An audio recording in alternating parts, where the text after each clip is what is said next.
Okay, on to this afternoon's session. I'm delighted to welcome Debra Barnes. Debra Barnes is discussing her book, The Young Survivors. This was inspired by her mother, Paulette, who was born in France in 1938. Her parents, two siblings, and her 6-year-old twin sister all perished in the gas chambers of Auschwitz. Debra studied journalism in London and joined the Association of Jewish Refugees in 2017 to run their My Story project. This produced individual life story books for Holocaust survivors and refugees. The Young Survivors is Debra's book, which is dedicated to her mother, who managed to live a full and happy life despite the horrors of the Holocaust. So Debra, over to you. Lovely, thank you very much. Good afternoon, everybody. So I'm not too far away. I live in Edgware, and I know I've got many good friends in your community, and it's so lovely to see so many here today. Obviously tomorrow, I'm sure you'll all be out because that will be the end of the lockdown. So good timing on my part. So that's great.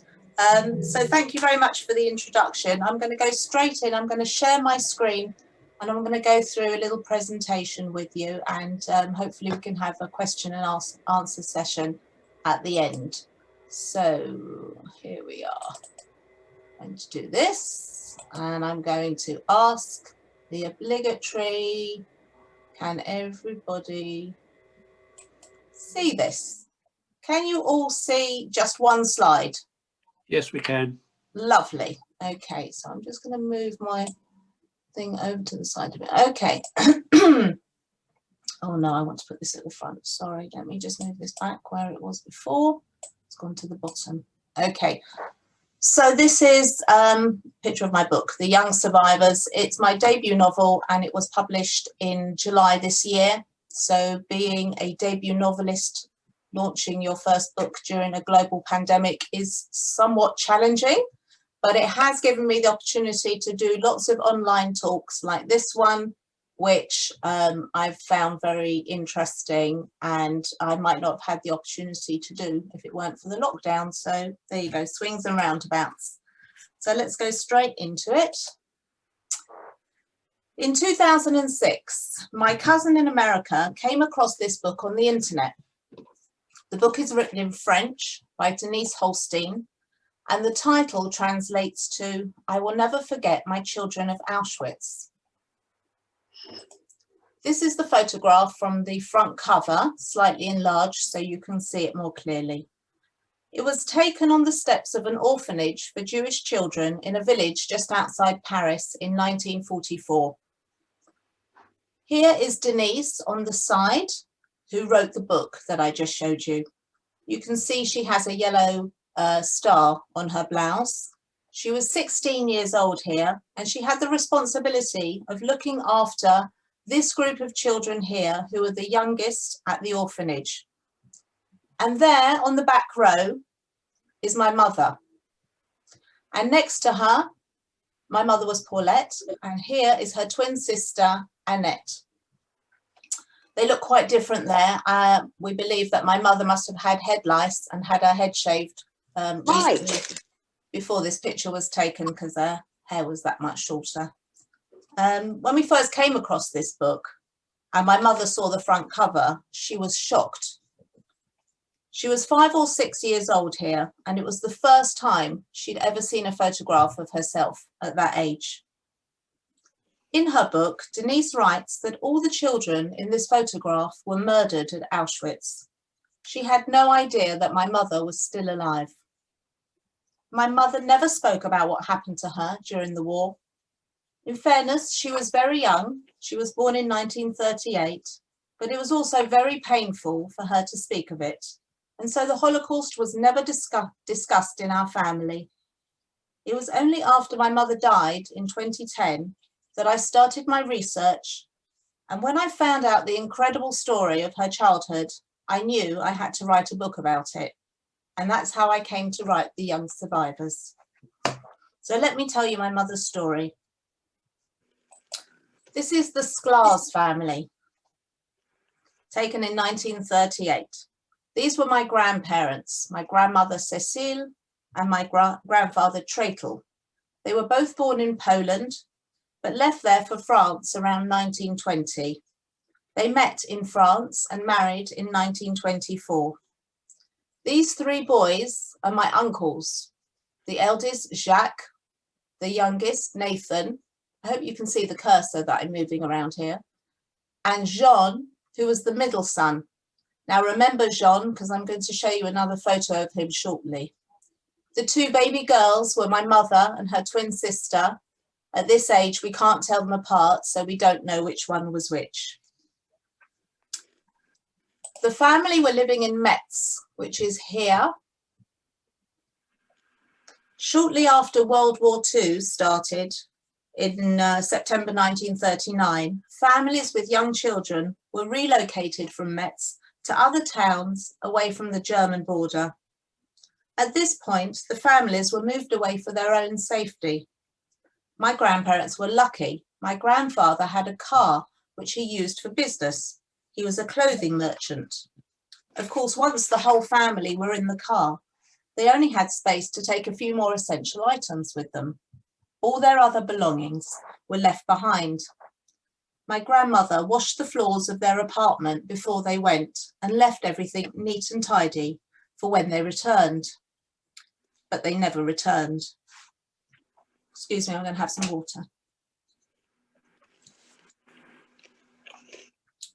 First, the family was sent to live in one place, then moved again.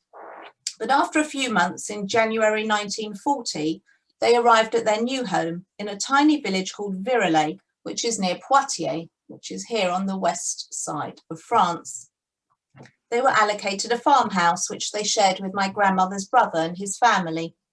There were also several other Jewish families in the village which had been relocated from Metz.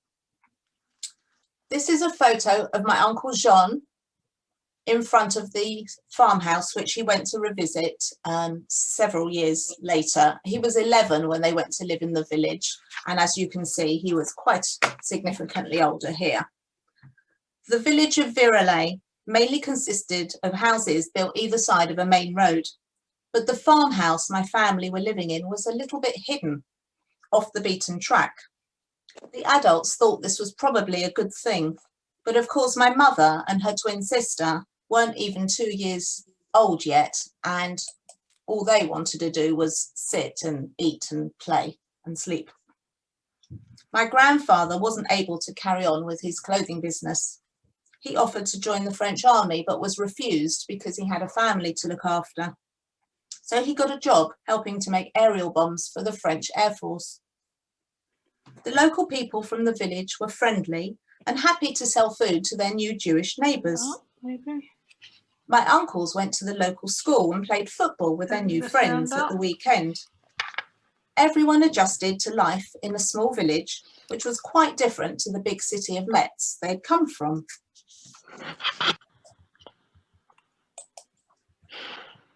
After a few months, in May 1940, things started to change. Germany invaded France, and a month after, France surrendered to Germany. This came as a surprise to many, because up till then, the French, who had, after all, beaten the Germans in World War I, thought they were going to be able to beat them again. An armistice was signed between France and Germany, which saw France divided into two. Sorry, here we go. The Germans occupied the north and west part, which is where my family were living, and the other part was known as the Free Zone, or Vichy France, would be under a new French government led by Marshal Pétain, working in collaboration with Germany. The occupying Germans took over many homes in towns and cities, but they pretty much ignored the village where my family were living because it really was that small and insignificant. Some German troops marched through one day, announced it under the control of the German army, and then marched on out again, much to the relief of the people living there. In October 1940, the first racial law was passed, whereby Jews were forbidden to run a business. Restrictions were brought in about when Jews could visit shops. and they were prohibited from going to public parks or to the cinema. A curfew was brought in, and later all Jews over the age of 6 had to wear a yellow star with the word Juif, Jew in French.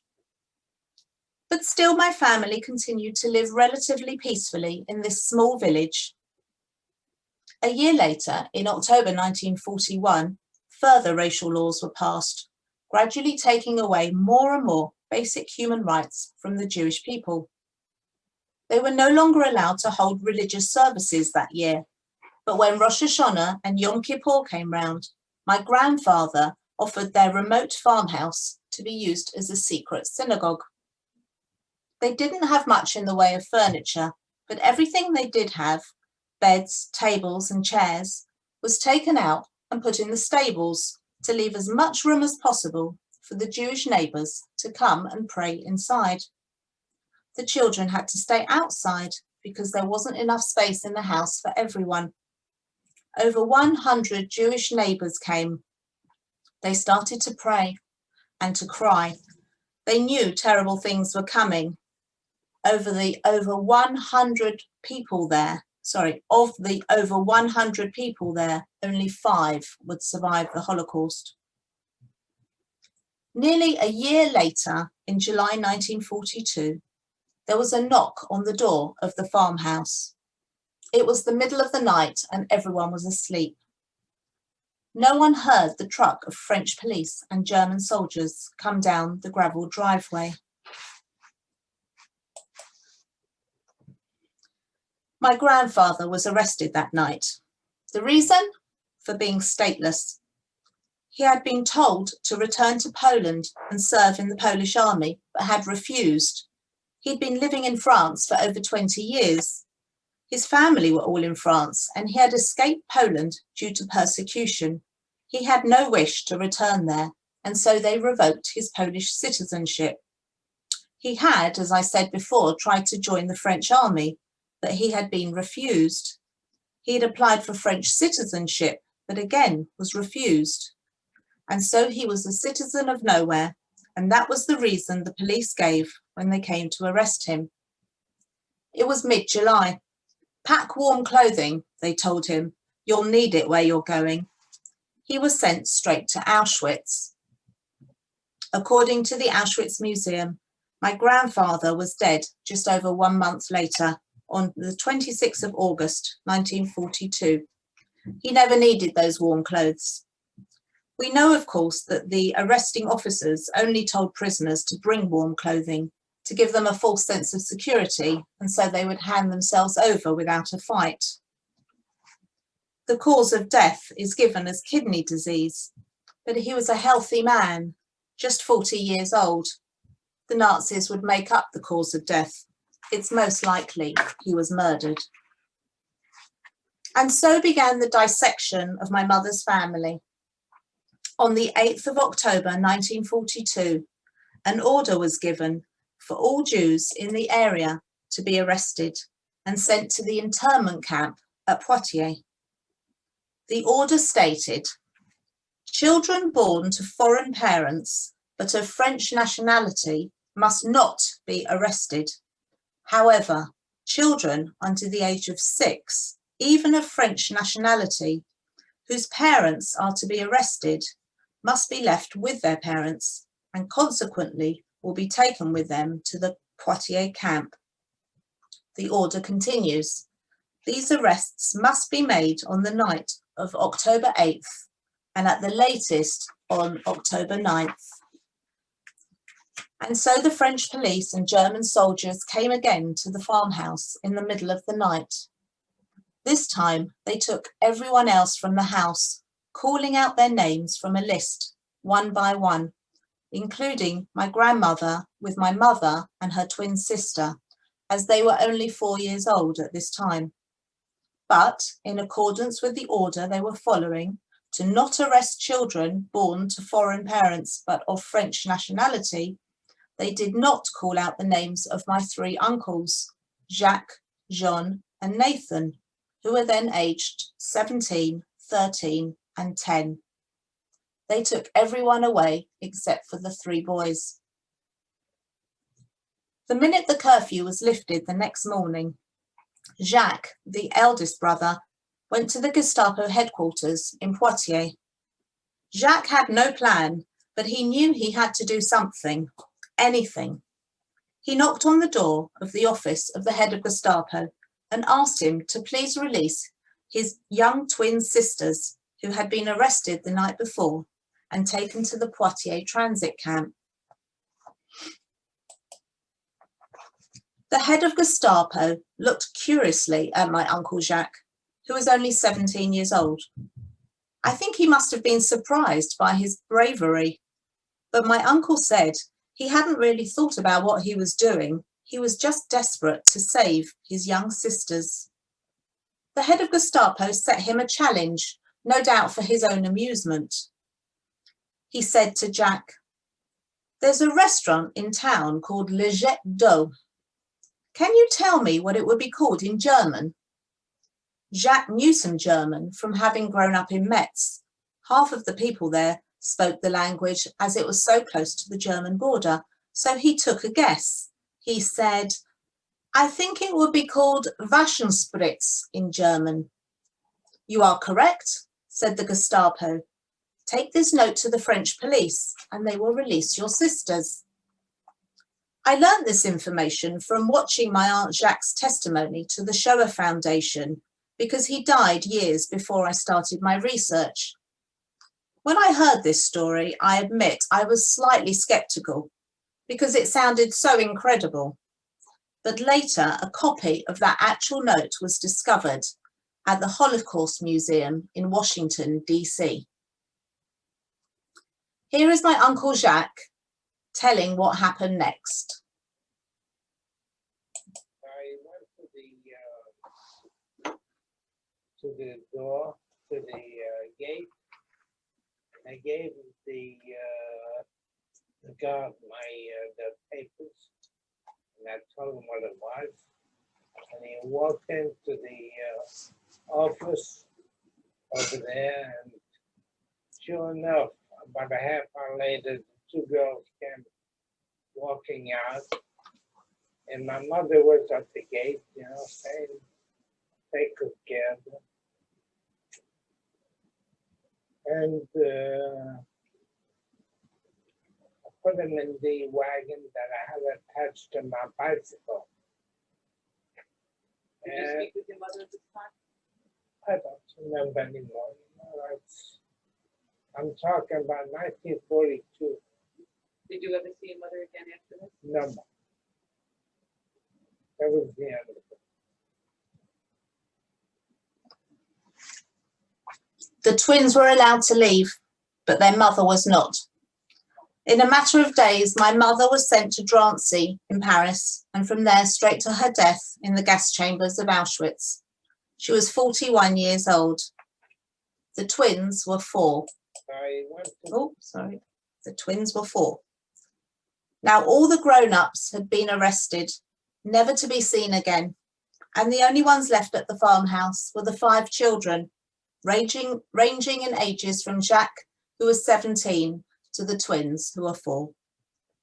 Jacques was thrown into the role of head of the family, and as such, he had to make some difficult decisions. He tried to do what he thought was best for the family and what his parents would have wanted him to do. At first, he kept the 5 siblings together, but it was soon clear that the younger children needed someone to look after them. A kind neighbour, a Catholic lady, took in the twins, while the 2 middle brothers went to live with another Catholic family nearby. Jacques went to work helping a stonemason and visited his brothers and sisters at the weekend. This continued until mid-1943, when a letter arrived to the farmhouse from the Union of French Jews, an organisation set up in 1941 with the purpose of providing social aid to French Jews, but operating under the supervision of the Germans. The letter ordered the 4 younger children to report to a Jewish children's home in Paris.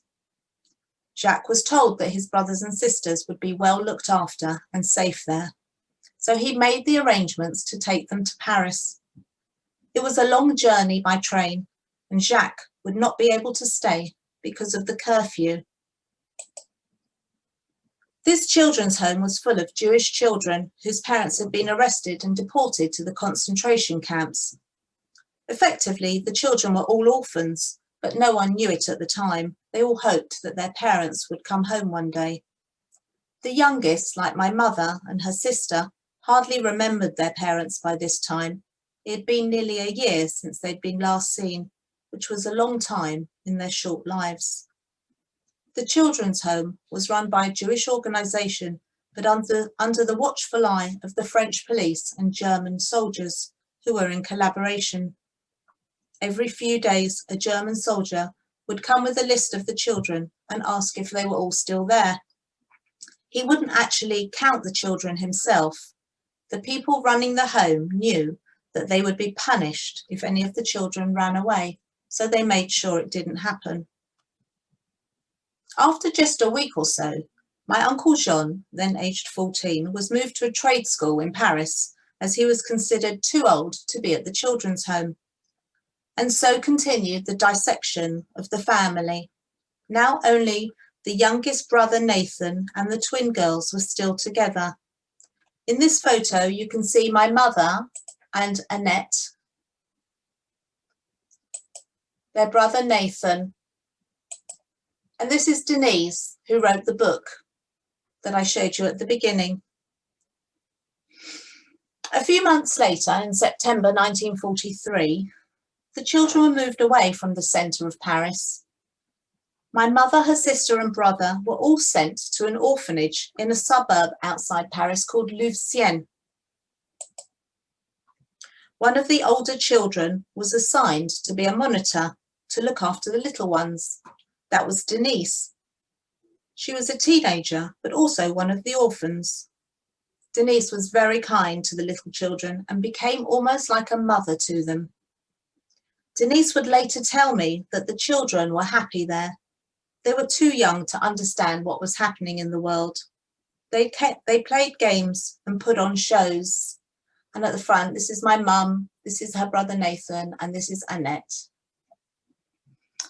In January 1944, German soldiers requisitioned the orphanage building and the children were moved to a house nearby. This new house wasn't big enough for all the children, but Paulette, Annette, Nathan and Denise all stayed together, making up a total of around 35 children and 5 monitors. And this photograph was taken at this new building. In June, the Allies landed in Normandy and advanced through France, pushing out the Germans. Denise told the children the good news that the war would soon end, but until it did, they had to stay where they were and wait for someone to come and take them home. While I was carrying out my research, I wrote a blog, and some people contacted me, recognizing the names of places I had written about, and they told me their family stories, which I was able to later incorporate in my book.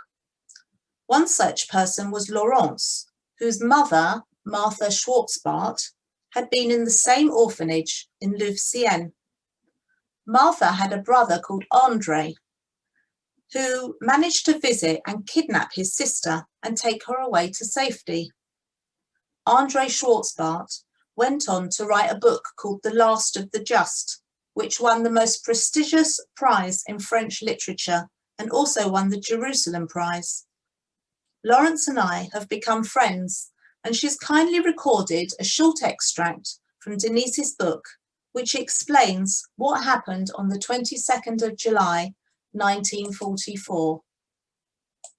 On the morning of the 22nd of July at 6 o'clock, when there was not yet anybody in the streets of Louvciennes, I saw through the window of my room a German officer and some civilians making their way towards the house. I hastened to the office of the director, who received me coldly, but the officer was already there. He had come to arrest us, all of us. The house was surrounded. It was necessary to wake the children, dress them, and put their clothes and a little food in their blankets, for we did not have any suitcases. Apparently, the Germans were anxious that we left before inhabitants of Lucienne awoke, so they could not witness this arrest of young children. They pushed us roughly onto a bus.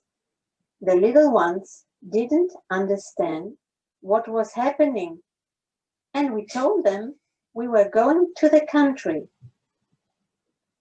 We encouraged them to sing. Me, I quickly realized we were going to Drancy. I was not too upset, for I knew that I would be reunited with old acquaintances. The end of the war was near. The Allies had landed in Normandy 6 weeks ago, and we would soon be free. On arriving at Drancy, however, I was a little less calm when I saw a large number of buses full of children. Then I realized that all the children's homes had been raided. Every child from the children's homes in and around Paris were arrested that morning. 241 children. The commanding Nazi officer said the reason was to exterminate future terrorists. The French police considered the children to be evidence to prove the terrible crimes they had collaborated with the Germans to carry out. They were the orphans left behind after their parents had been deported to the concentration camps. On the morning, Drancy was the transit camp in Paris where Jewish prisoners were taken before being sent to the camps. It was actually the site of a large housing estate which was still being built when the Germans took it over to use as a camp. As you can see from this photo, it was quite modern in design, very different from the wooden barracks of the concentration camps. These were, in fact, the first high-rise apartment buildings built in France. It always shocks me to see this type of modern building being used as a Nazi prisoner camp.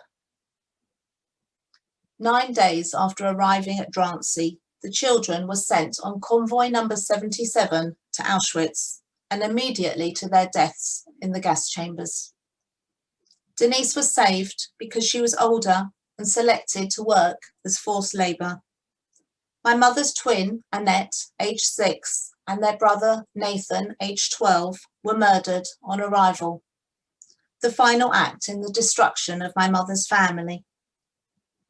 The convoy they'd been sent on was the last train to leave Paris for Auschwitz. On the 19th of August, the Allies liberated Paris from the Germans, less than 3 weeks after the children were sent to their deaths. But what of my mother? Had she been with Annette and Nathan, she would have also been murdered, and I wouldn't be here today to tell you her story. I'm not going to tell you what happened to her and how she managed to survive, because it would spoil the book, and I would really love you to read the book, to find out more about her story, and also to find out what happened to her 2 brothers, Jacques and Jean, who both also survived. All 3 children took very different paths during the war, and they all had adventures. So I've written the book through the eyes of the 3 survivors, and I'm pleased to say that I've been told by a teacher it is suitable for children from the age of 12 upwards, as well as for adults. So please encourage grandchildren as well to read it. I will, however, tell you that my mother, after the war, was reunited with her 2 surviving brothers. She lived in a place for displaced children. Oh, that is the wrong photo. I'm sorry. Oh, gosh. Oh, here we go. Terribly sorry. It was going so well. She lived in a home for displaced children for 2 years until a cousin was found in England, actually in Cannons Park, who offered to adopt her. Other cousins wanted to adopt her 2 older brothers, but by this time they were adults and old enough to look after themselves. See if I can get to the right photo. Here's my mother here with her adopted parents at the seaside in England. She was sent to England by herself, 9 years old, and didn't speak a word of English, but she soon picked it up, I'm pleased to say. In fact, my mother didn't have a trace of a French accent by the time, as I remember her, but when she was first came over, she was known as the little French girl.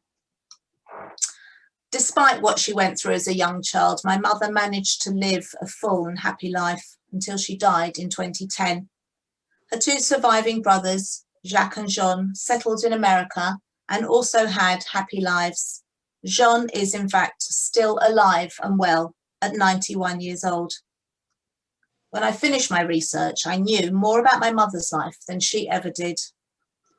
The sad thing was that I would never have been able to write about it while she was still alive, because it would have been too painful for her. So she never got to read it or see her daughter achieve her lifetime ambition of being a published author. But I hope she would have been proud of me. Let's go back to the book that I told you about at the beginning. My mother got in touch with the publisher who put her in contact with Denise. Denise believed that all the children in the photo had been murdered at Auschwitz. She had no idea that my mother was still alive. My mother travelled to the south of France, where Denise lives, and the 2 were reunited after 26 years. I need to go back up to that right. Here we go, there's my mum and Denise. It was a very emotional reunion, and I know that my mother was very nervous about seeing Denise again, or rather she was very nervous about reconnecting with the past. Thankfully, it was a positive experience for both of them, and they met a few times over the next few years. I've got a video taken by my father of the reunion. The quality is not great, and it always makes me cry, but I'm going to show it anyway. So here we go. Denise has just phoned to say that she's here and we're going there down to meet her now.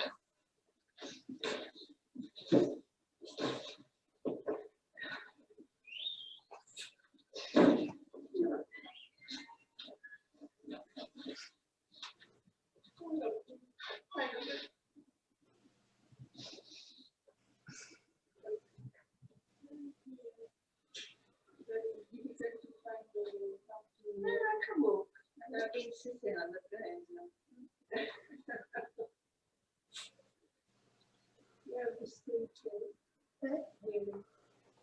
She hasn't changed? No. She looks the same. 62. Thank you for everything, and we will see you again soon. All good things come to an end, and we must say... We're saying goodbye, but next year we're coming back to see you. We're not saying goodbye, we're saying au revoir, à bientôt. Thank you for everything. This is my little mama. Right. We've had a lovely time, and we will do it again. Bye-bye.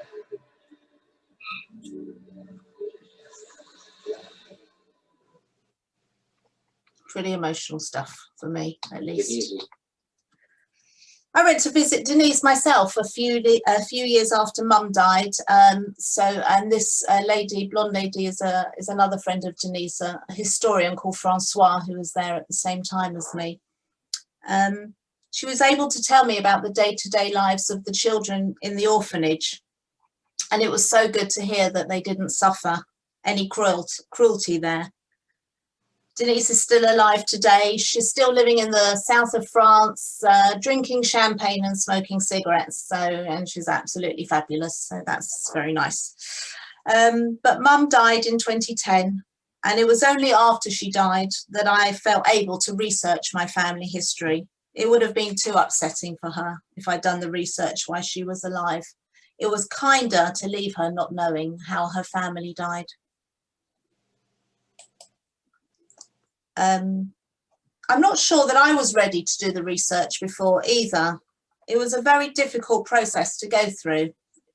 When my mum reunited with Denise in 2006, that sort of opened up a window, if you like, and allowed me to start thinking about delving into the past. But it wasn't until 2013 that I began to do this piece of work.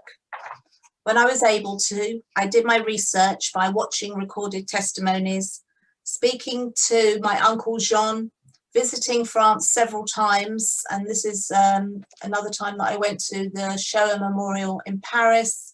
I went to Louvre-Sienne to visit the orphanage building, and I went to Metz, where my mother was born.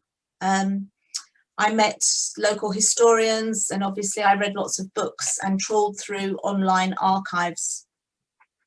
When I found out what had happened to my family, I wanted to share the story with as many people as possible to help them learn about what happened in France during the Holocaust, that 76,000 innocent Jews were murdered, and also how willing many French people were to collaborate with the Nazis in their terrible plan to rid the world of Jews.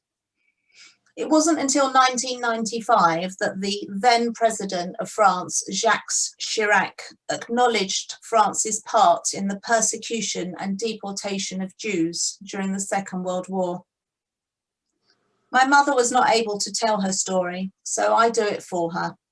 I do so to honour the memory of my family members who were murdered, and also to help others understand the dangers of racism, anti-Semitism and hatred. Growing up as the child of a Holocaust survivor is challenging. The Holocaust was never mentioned at home. We never watched films about it. I still haven't seen Schindler's List, and I didn't read books on the subject. In 2010, I was invited to join a book club, and I remember telling the other members that I would love to join, but I don't read books on the Holocaust. Fast forward 10 years, I've written and published a novel on the subject. And in January, it will be 4 years since I started working for the Association of Jewish Refugees, running a project to help other Holocaust survivors and refugees write their own life stories. I've joined Jewish Book Week's schools program, and also an organisation called Generation to Generation, which prepares second generation to tell their parents' stories to school children. To say my life has completely changed around would be an understatement. And I have one final, hopefully it's going to work out, photograph to show you, as you are the Bushy community. So through my work for the Association of Jewish Refugees, we had a lovely member called Harry Bibbering, which I don't know if any of you knew. He was a lovely man, and where are we? I'm going to have to go all the way to the, oh, that was me. And here I am with Harry at one of the AJR volunteer events, because he was a volunteer as well as a member. And as you, if you knew him, you know he dedicated the last years of his life to telling his story, traveling around full of energy, and had to lose him. So that's great. I'm going to stop and thank you. Okay. Deborah, thank you so much for that. It's been enthralling and informative and sad and educational. So many of us will have known Harry Bibbering. He was a character of Bushy, well known, died, what, 2 or 3 years ago now. Harry used to sit in front of me at Shaw and always sat in the same seat. I got to know Harry well. He was unfortunately a Spurs supporter, but I won't hold that against him.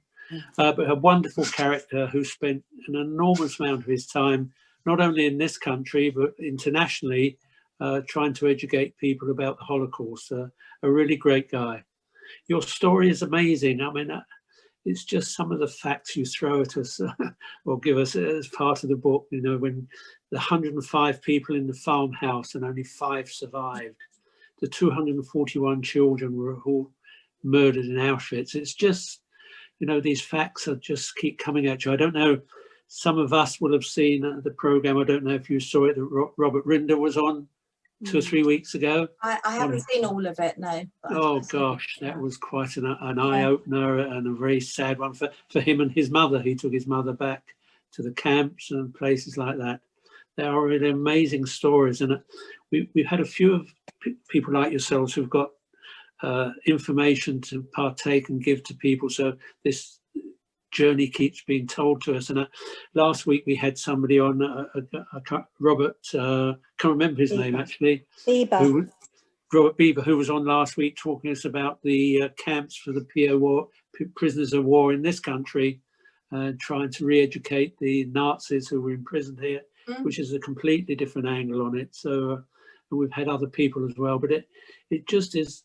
And I've heard stories from other survivors when we've had the remembrance services in the Shawl, people who survived by luck, just happened to walk out of a premises at a particular time when other people were taken away. It's just an amazing story, and it's yeah. I mean, I've heard obviously through my work at AJR, I've heard a lot of and all the people that I speak to now were children during the time, which is another reason why I felt qualified to write this book through the eyes of the children, because I've heard so many experiences firsthand. But in my experience, my opinion, there was always that lucky moment, because otherwise they didn't survive. That's only how people survived. Yeah, and you must have a lot of family out in America through your uncles Jack and John. Yes, yes, lots of cousins in America, so that's really nice. I remember, and I'll open it up for questions in a minute, but there's so many experiences you get over the years. I remember going for a visit. Have you been to the Holocaust Centre in Nottingham? Yes, I have. Visited that? We have our family have a rose planted in their rose garden. Right. In fact, I was just going to say that was the only place that my mother went to that was Holocaust related. She really got on very well with Marina, who set it up. It was Marina's family, her sons. The Smith family. And they had a very nice friendship, and so she went there a few times, but that's the only place she ever went that was sort of Holocaust related, so it shows how special it is. And it must have been such an emotional meeting your mum had with Denise. Incredible. And just one quick story from my visit to, and I've been twice to the Holocaust Centre in Nottingham, and it's just an amazing place. We had a talk from a survivor the first time I went, and he told his story how he survived, and again purely by luck. And his comment at the end of it was, you know, I'm now a great grandfather, I've got a whole family out there now, so Hitler didn't win because I survived, and Jews continue to get on and thrive, which was a wonderful way to put it. Right, I'll stop talking now. I'm sure other people have got questions that they would like to ask of you. So if you can just indicate so Ronnie can find out who you are. Please say your name and raise your hand. Say your name. Yep. Okay. There's Kathy. Yeah. I just wanted to say to Deborah that I knew your mother. I used to meet her at. Where are you? Oh, hello, Kathy. I used to meet her at Eve and Allen's. And Chris. I also know your father, of course. I'm a close friend of Marion's. Okay. And I remember her well after that photograph you showed of her. I remember her as she was then. But did you know much, Kathy?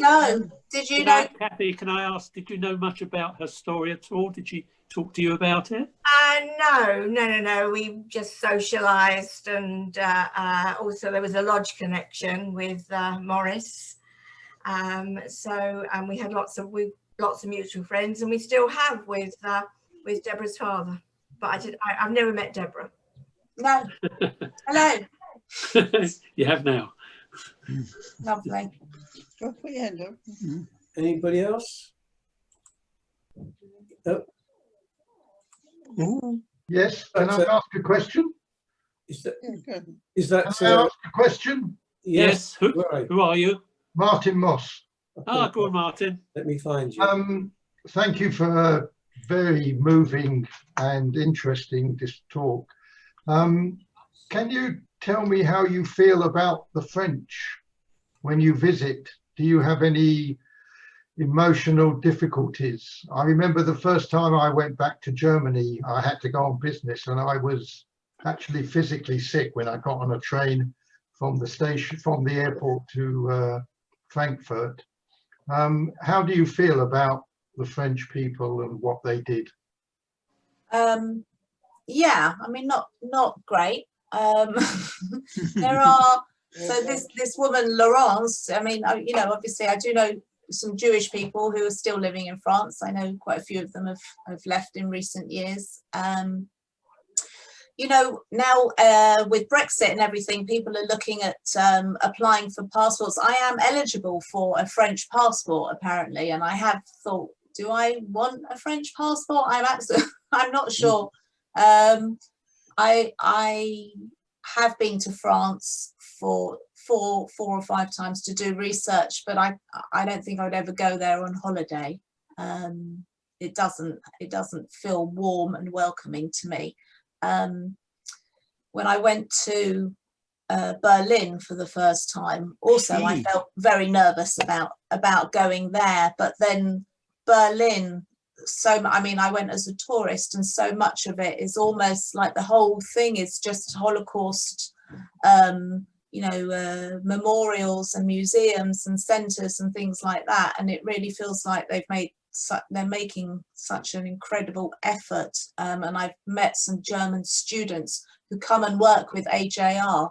They're not Jewish. They come because of what Germany did in the past. They come and they volunteer with Jewish charities, and they're really amazing young people. And so, yeah, my mum was also very, very wary of French and German people, so I think I've inherited that. Yeah, the amazing thing is that the Germans have made a specific effort, and they have, yeah. That so many of them are horrified by what happened. Yeah. However, the French don't seem to have made that effort. Yeah, no, I would agree with that. I would agree. I mean, there are in Paris lots of plaques up. So all the children's homes and the orphanages where my mum was have all got plaques outside with the names of the children who were deported.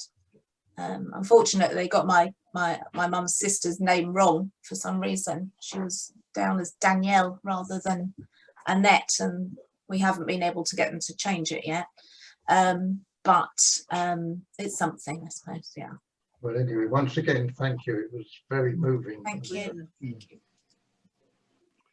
Is your book available in bookshops, or is it only online? No, my book is available in all good bookshops. I think Brooks in Pinner have got it. I know, unfortunately, there aren't many independent bookstores anymore, but Books on the Hill and St Albans have some signed copies, and it's also obviously on Amazon and Waterstones, Smiths, yeah, everywhere. So we have Martin Davis. Yeah, you talked about André Schwitzbach. I mean, I read that book. Yes. You say you don't read Holocaust books, so did you read it? I didn't read it, actually. No, what I said was up till 10 years ago, because growing up we just didn't talk about the Holocaust, I didn't read any books or anything, but now I read lots of books. But I actually haven't read that book. I'm assuming it's very good if it won those prizes. What did you think of it? Yes, it was very, very moving. Very moving. Yeah. You never met any of his family then? Yes, I've met his niece. His sister, who he saved, now lives in Luxembourg. And he actually himself went to live in South America somewhere. He went to Paraguay or somewhere in South America. Brazil, maybe, I'm not sure. Yeah. Debra, sorry, go on. Anybody else?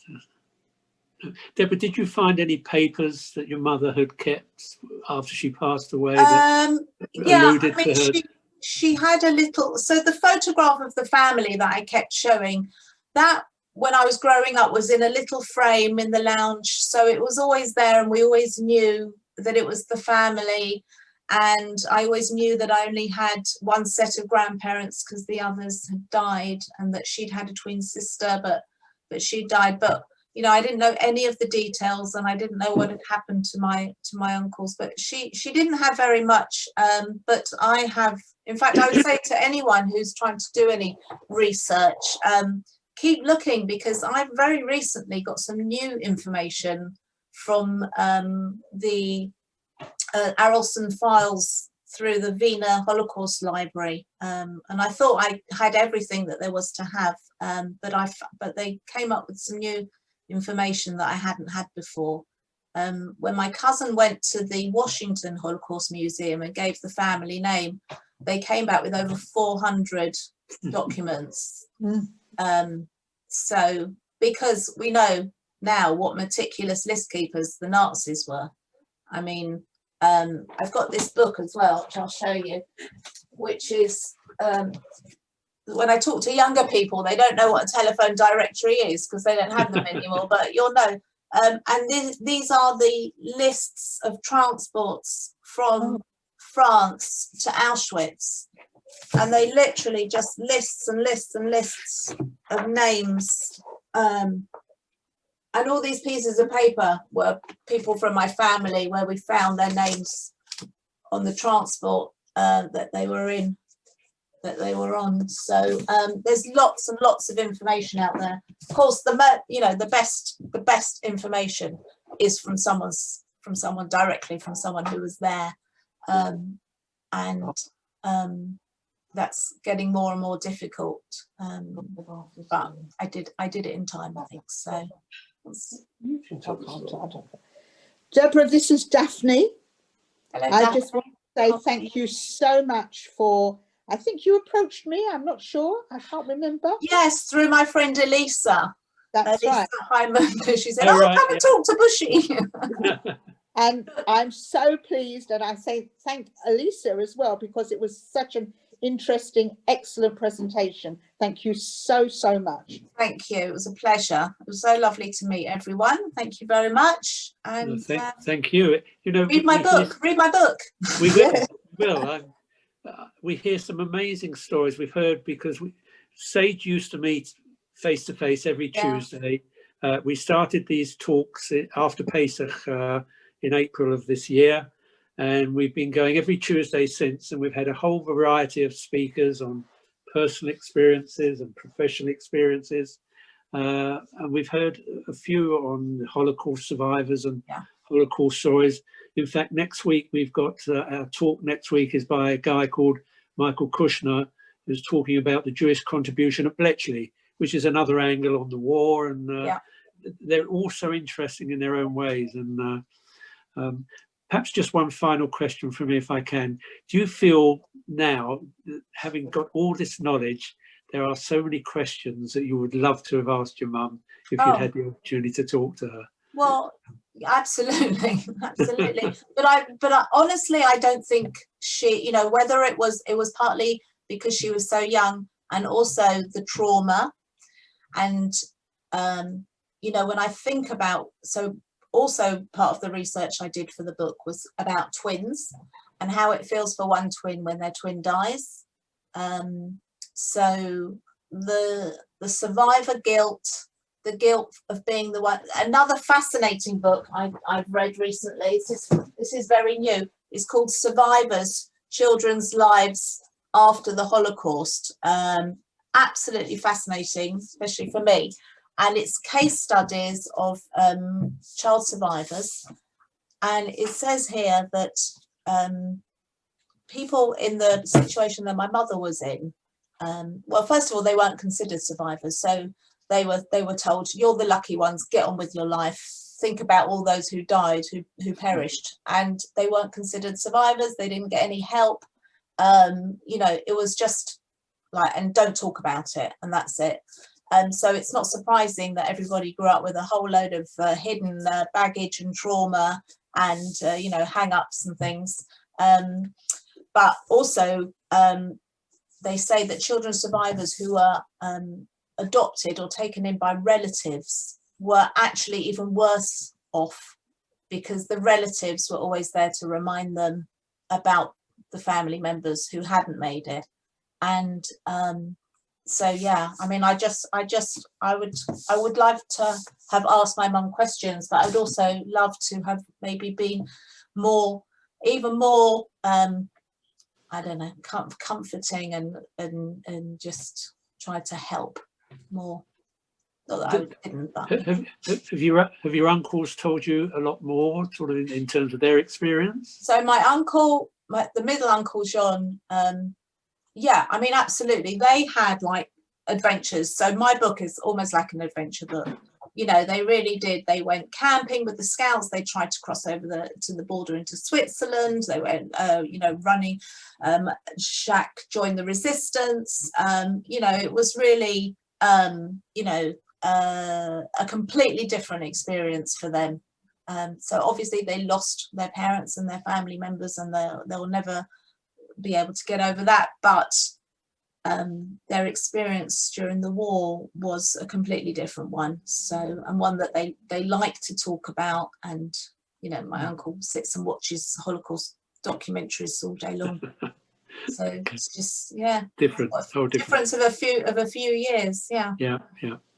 Okay, Deborah, thank you once again. It's been so interesting and sad in some ways, informative, but thank you for your time. It's been really, and we've had one of our biggest attendances today. That's so amazing. it just shows Yeah. you the interest. So thank you so much for that. Lovely. Well, bye-bye, everybody. Thank you very, very much for having me. And I wish you all well.